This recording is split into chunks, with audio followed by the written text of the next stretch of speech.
after this, there was a feast of the Jews, and Jesus went up to Jerusalem. Now there is at Jerusalem by the sheep market a pool, which is called in the Hebrew tongue Bethesda, having 5 porches.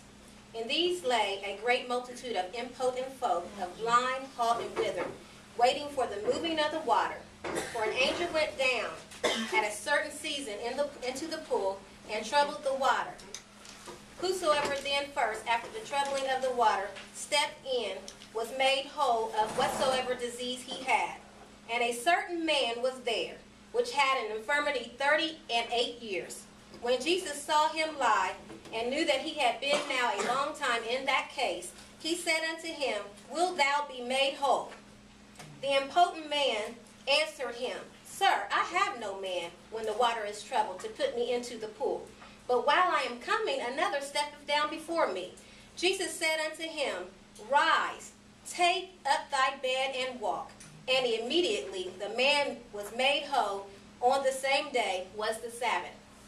The question this evening that I would like to pose to you is, will you be made whole? All right. Ooh. Jesus is now entering into Jerusalem after he had came from healing a man's son, a ruler's son. He had just healed him, and he is now approaching Jerusalem because he is actually going up to a Jewish feast. And here we have Jesus coming into Jerusalem, and he's passing by what we call a sheep gate. It's an area where they would actually keep the sheep that would actually be used for sacrifice. So Jesus is coming up, and Jesus is approaching the pool of Bethesda. And at this pool, there is like 5 porches. And around this pool, there are sick people, all kinds of different ailments. There might be people that they're crippled. There are some that have all types of different diseases, different hurts, different pains. You know, sometimes like that at the church. You know, we might be around our own pool of Bethesda at the altar, where we come into the house of God and we come in with all kinds of issues. Amen? But here he is approaching the pool of Bethesda, and all these people are sitting or laying, sitting, whatever the case may be, whatever their ailment may be, they're sitting around this pool. And at a certain time of the year, there was an angel, there was said to be an angel that would come, and it would disturb the water. There was a stirring of the water, where this angel would get down in the water, and it would stir the water, and it was believed that this water had healing powers. And again, let's bring it back to the church. You know, we come to the church because that's where we, as the body of believers, we come to be healed. Amen? Yes. And here Jesus is. He's at this pool of Bethesda, and then his eyes focus on this man, this certain man. And I like the way the Bible says certain, because that certain could be you, it could be me, it could be you. So I like that he didn't name just a certain person, because then it would be like, well, maybe this was just made for him. But there was a certain man at the pool of Bethesda, and he had been crippled for 38 years. And that's a long time to be crippled. But when I think about some of the body of believers, we come into the church and we give our right hand to the preacher, and we join Christ and we get saved. But there's still some things that we have within us where we have issues. Amen?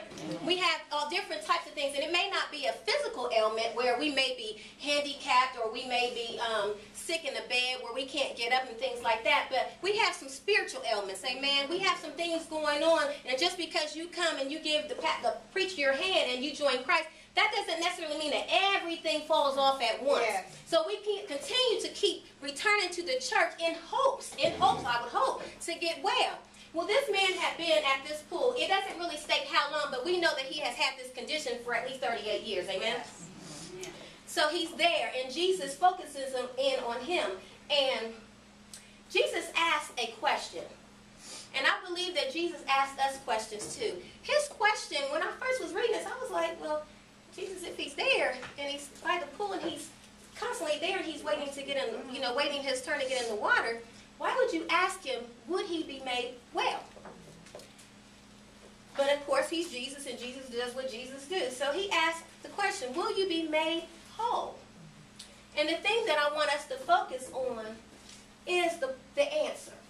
And a lot of times, Jesus will ask us a straight answer, but we are quick to give excuses.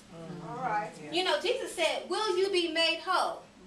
You would think the man would be like, yeah, I've been out here a long time, but you know, when the angel was down here stirring up the water, I would love to be here. I'm in the right place, Jesus. Why would would you ask me that? I'm at church. Ain't that like all of us? We're at church. We come to church. Yeah, I want to be made whole. That's why I'm here. But Jesus is asking this question. Will you be made whole? I know you're in the right place. But will you be made whole? And as we look at the text, the man says, he answered and says, I have no man when the water is troubled to put me into the pool. That's verse 7. But while I'm coming, let's stop there. The important man answered, Sir, I have no man to put me in the pool while the water is troubled. That's an excuse. Jesus didn't ask, is your boy here or is your girl here to help you or who's here to help you? He wants to know, do you want to be made well? And the first thing that he does is he gives an excuse. But I think we can see some characteristics in our own selves when we're dealing with Jesus, with some of the things that we've been through and why we haven't became whole with Jesus, how we haven't allowed Jesus to make us whole. And when we think about whole, we think about complete. Being whole and being saved is two different things. Being whole means complete, not half, but whole. With some of the excuses that sometimes we use different excuses for why we're not. Well, you know, if I get too serious in the church, I gotta let my relationships go. If I allow Jesus to heal me, then I can't do some of the things that I used to do. You know, church ain't fun. You know, I'm used to kicking. I'm used to having fun. You know, I love God. I love Jesus, but I still want to have one foot in and one foot out. You know, I still want to do my thing. We come up with so many excuses for why we don't answer the question. We act like we want to be made whole. We have the right lip service, but when it comes down to the right heart motives, when Jesus is asking the question, we come up with many excuses. You know, I'm going to get it together later. You know, I got all my life to get this together. I'm too young for this. But not only that, I would like us to continue to listen to this conversation. He not only says, I have no man to put me in the water when the water is troubled, but he also says, and y'all, when I come down there, somebody always stepping in front of me. Every time I make the attempt, God, somebody always stepping on my toes. You know, somebody always saying something to me. God, I want to get closer to you. I want to be made whole, but you just don't know what I've been through. You know, we like to blame other people. We like to blame other things of why we can't become whole. You know, we like to blame. Well, you know, you don't know what happened in my past. God, you don't know what's happened to me. You don't know how long I've been in this condition. You don't know who did this and who did that and why they did this. And a lot of times we not only make excuses, but we like to pass blame. It's her fault that I can't get right. Every time I try to take 2 steps forward, somebody always pushing me 2 steps back. I can't do this because, you know, the white man hold me back. That's some of the excuses that we have. You know, we have so many excuses, and so many times we have so many things that we blame as a reason for not allowing God to make us whole. And again, as we continue to look at that, we notice that Jesus never even responded to any of that mess, because he's not interested in our excuses. He's not interested in who we blame, who did what not. He's not interested. He's asked that one question. Will you be made whole? Okay, so Jesus, after he says that, you notice that he never even said, well, I'm sorry that you was treated badly as a kid, and I'm sorry that you did this, and I'm sorry somebody jumped in front of you. He tells the man next, rise, take up your mat, and walk.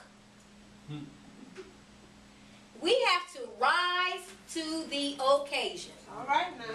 When God asked us the question, we ain't got time. It ain't no time to be making excuses. There's no time to blame. It's time to rise to the occasion. Okay, yeah, it is what it was.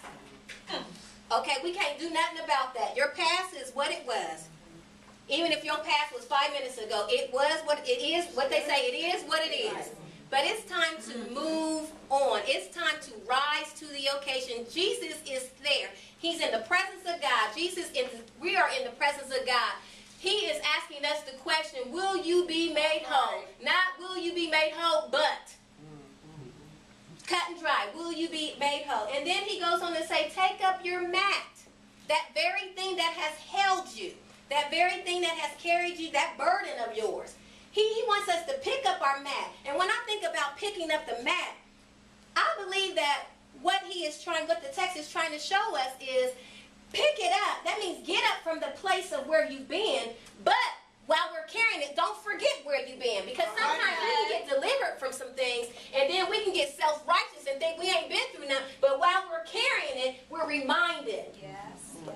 Baby, you was just here on this mat. Don't you forget it. Don't think you so high-minded. Don't get so high-minded. Don't get it twisted like you ain't never been through nothing after the Lord has delivered you. Because you are there because your deliverance is based on somebody else getting better too. It's not even about you. It's about somebody else that you can help. So while we done rose up and we're carrying our mats, that mat is to remind us of where we has been. So, and then, not only that, he says walk. That means move. Don't stay there. It's not enough to just rise and pick up the mat and just stand there. It's time to move. It's time to move. So today I will ask you this question again. Will you be made whole? Amen. Amen.